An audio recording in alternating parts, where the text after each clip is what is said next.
بسم اللہ الرحمن الرحیم۔ السلام علیکم۔ ڈاکٹر منور حسین آپ کے پیش خدمت ہے۔ ایران کی طرف سے ایک بیان جاری ہوا ہے کہ وہ اسرائیل کے حملے کے لیے تیار ہے اور اس کا بھرپور جواب دیں گے اور طاقتور قسم کا جواب دیں گے، جبکہ پریزیڈنٹ رئیسی جو کہ ایران کے صدر ہیں، انہوں نے کہا کہ وہ ممالک جو مشرق وسطیٰ میں اسرائیل کے ساتھ تعاون اور نارملائزیشن چاہتے ہیں، ان کو ہیوملیشن کا سامنا کرنا پڑ رہا ہے۔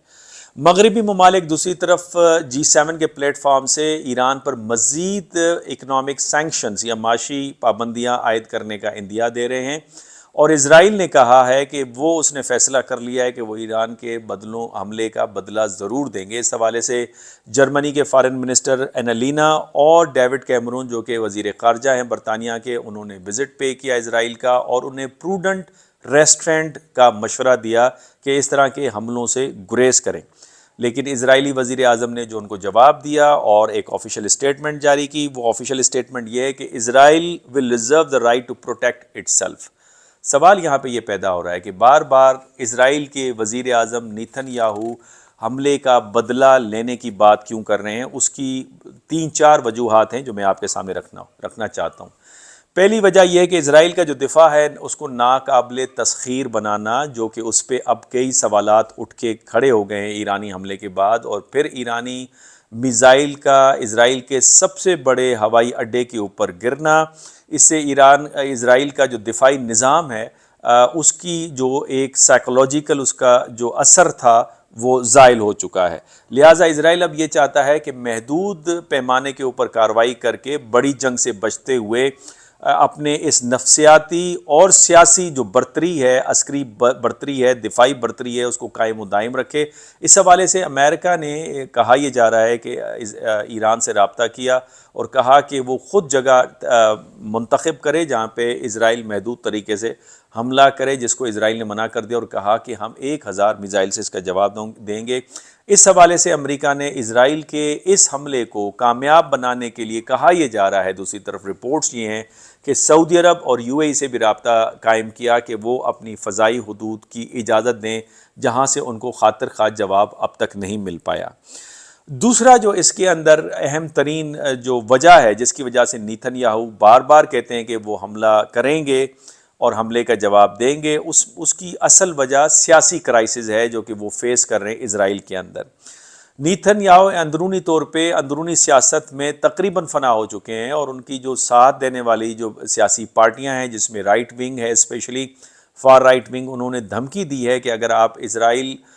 کے اوپر حملے کا ایران سے بدلہ نہیں لیں گے تو وہ جدا ہو جائیں گے، اور جدا ہونے کی صورت میں نیتن یاہو کی حکومت گر جائے گی، اور گر جانے کی صورت میں 2 مزید مسائل پیدا ہوں گے۔ ایک یہ کہ جو غزہ میں آپریشن ہے وہ دیگر گوں ہو جائے گا، اور دوسرا یہ کہ نیتن یاہو کے اوپر تقریباً 4 کیسز ہیں جس کے باعث وہ دوبارہ جیل جا سکتے ہیں۔ اور اس پہ سونے پہ سہاگا یہ کہ امریکہ اور ویسٹ کا پریشر ہے کہ آپ کوئی بڑی جنگ کی طرف نہ جائیں، کوئی بھرپور حملہ نہ کریں، تو تقریباً بد سے بدتر قسم کے آپشن اس وقت نیتن یاہو کے پاس اویلیبل ہیں۔ دوسرا سوال یہاں پہ یہ پیدا ہوتا ہے کہ امریکہ ایران کے ساتھ جنگ کیوں نہیں چاہتا، اور اس میں بہت بحث آپ دیکھتے ہیں اس وقت ہمارے ہاں ہو رہی ہے پاکستان کے اندر۔ اس کا جواب یہ ہے کہ اس کے بھی بہت سارے ریزنز ہیں، جو کہ سوشل سائنسز میں اینڈ پالیٹکس میں ہم کہتے ہیں کہ always there is a conflation of causes, کوئی ایک وجہ نہیں ہوتی۔ تو لہٰذا پہلی وجہ یہ ہے کہ ایرانی جو تہذیب ہے وہ 2000 سال پر محیط ہے، اور یہی وجہ ہے کہ ایرانی معاشرے کے اندر ایک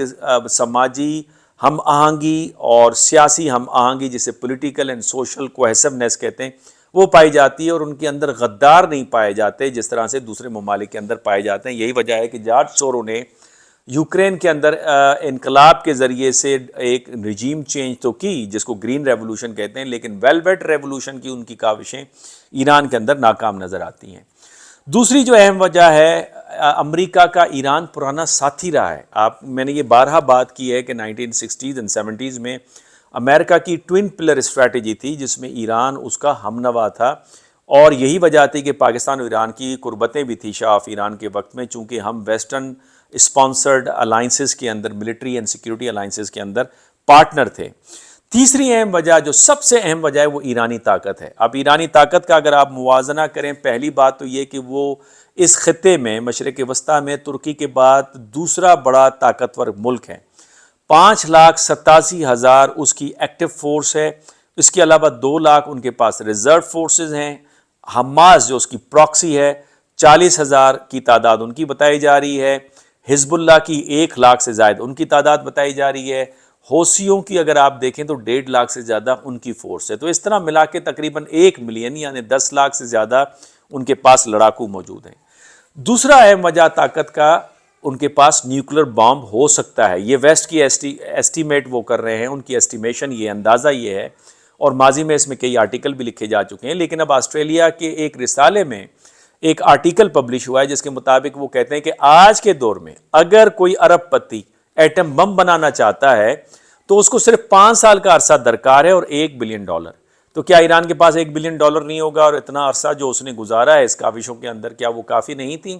تو لہٰذا ایک وجہ یہ بھی ہے کہ ایک ڈیٹیرنس ایران کے پاس موجود ہو سکتا ہے، جس کی وجہ سے کہا جا رہا ہے کہ ایران کم از کم 5 بم بنا سکتا ہے خاص عرصے کے اندر۔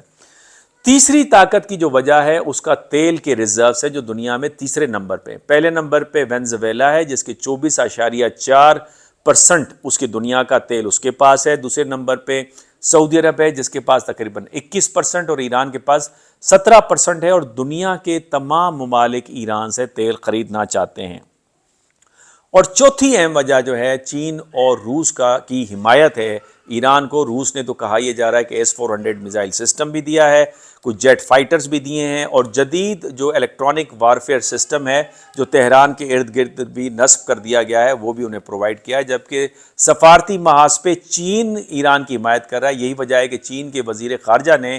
پہلے ایرانی وزیر خارجہ سے بات چیت کی اور اسے انکریج کیا کہ آپ نے جو اسرائیل کے خلاف ریٹیلیشن کی ہے بالکل ٹھیک کیا آپ نے، اسی طرح ہونا چاہیے۔ اور دوسری طرف سعودی عرب کے وزیر خارجہ سے ان کی بات ہوئی ہے کہ آپ تک مڈل ایسٹ کے اندر آپ کے ہاں خون خرابہ اس لیے نہیں ہوا کہ آپ ایک دوسرے کے خلاف نہیں ہوئے، تو لہٰذا آپ نے کسی بھی اسرائیل اور مغربی جو سازش ہے اس میں نہیں اپنے آپ کو پھنسانا اور ایک دوسرے کے خلاف نہیں ہونا، تاکہ خون اور لڑائی آپ کے دروازے تک نہ آ سکے۔ اور اس کے ساتھ ساتھ یہ 4 وجوہات ہیں جس کی وجہ سے امریکہ کر رہا ہے۔ اور 5ویں جو اہم وجہ ہے امریکہ کی، وہ امریکہ کے اندر جو بہت بڑے پیمانے پر پروٹیسٹ ہو رہے ہیں، اور فار دا فرسٹ ٹائم غالباً پرسوں جس کا اعزاز ساجد تارڑ جو کہ پاکستانی نژاد ریپبلکن لیڈر بھی ہیں، انہوں نے پاکستانی ایک ٹیلی ویژن نیٹ ورک پہ یہ بات کہی، جس کا اگر مجھے وہ کلپ مل گئی تو میں آپ کے لیے چلا بھی دوں گا، جس کے اندر انہوں نے یہ بات کہی کہ for the first time in the history of America, پہلی مرتبہ امریکہ کی تاریخ میں امریکہ کا جھنڈا نیو یارک میں پروٹیسٹ کے دوران جلایا گیا، اور ڈیتھ ٹو امریکہ یعنی مرگ برگ امریکہ کے نعرے لگائے گئے، یہ اور امریکنز نے یہ نعرے لگائے۔ تو یہ اندر سے جو پروٹیسٹ ہے اس ساری جنگ و جدل کی وجہ سے، اور جو نسل کشی ہو رہی ہے غزہ کے اندر، اس سارے وجہ سے جو رائے عامہ ہے خود امریکہ اور پوری دنیا کے اندر وہ متاثر ہوا ہے، جس کی وجہ سے امریکہ اس طرح کی بڑی جنگ نہیں چاہتا۔ لیکن ایران کی بھی ولنریبلٹیز ہیں، کمزوریاں ہیں۔ پہلی کمزوری یہ ہے کہ ایران میں خواتین کی تعداد زیادہ ہے، اور ابھی جو حجاب رو چلا تھا ایران کے اندر اس میں خواتین نے کچھ حصہ لینے کی کوشش کی تھی، اور اسی وجہ سے وہ ذرا بھڑکا بھی تھا۔ تو لہٰذا ایرانی کرنٹ رجیم جو ہے اس کو خواتین کے حوالے سے ایک ڈر رہتا ہے۔ دوسرا، ایران میں نوجوانوں کے جو خیالات ہیں وہ اپنے آباء و اجداد کے خیالات سے ملتے جلتے نہیں ہیں، تو لہٰذا خواتین کی تعداد اور نوجوانوں کی تعداد ایک اور انقلاب لا سکتی ہیں، جس کا خوف بھی ایرانیوں کے اوپر ہے۔ اور تیسرا یہ کہ ایران پہ اگر مزید معاشی پابندیاں لگتی ہیں تو وہ بھی خوفزدہ ہو سکتی ہیں، جو کہ خواتین اور نوجوانوں کو بھڑکا سکتے ہیں۔ یہی وجہ ہے کہ پریزیڈنٹ ٹرمپ نے کوشش یہ کی تھی کہ ایران کے اوپر نئی پابندیاں لگائے، اور نئی پابندیوں کے ساتھ ایران کو گھٹنے ٹیکنے کے اوپر مجبور کرے اور رجیم چینج کرے، لیکن جیسے ہی ایڈمنسٹریشن چینج ہوئی امریکہ میں تو یہ سب کچھ تبدیل ہو گیا۔ لیکن at this moment Iran is very powerful, زیادہ طاقتور ہے بیکاز آف اٹس پراکسیز، اور وہ جو انونسبلٹی کا جو سائیکولوجیکل ایک امپریشن تھا فار اسرائیلی ڈیفنس سسٹم، اس کو انہوں نے توڑ کے رکھ دیا ہے، جو کہ میں بارہا کہہ رہا ہوں کہ انکریج کر رہا ہے وہاں پہ لڑنے والے گروپس کو جو کہ اس وقت برسر پیکار ہیں اس خطے کے اندر۔ آپ کے کمنٹس کا انتظار رہے گا، اجازت دیجیے، اللہ حافظ۔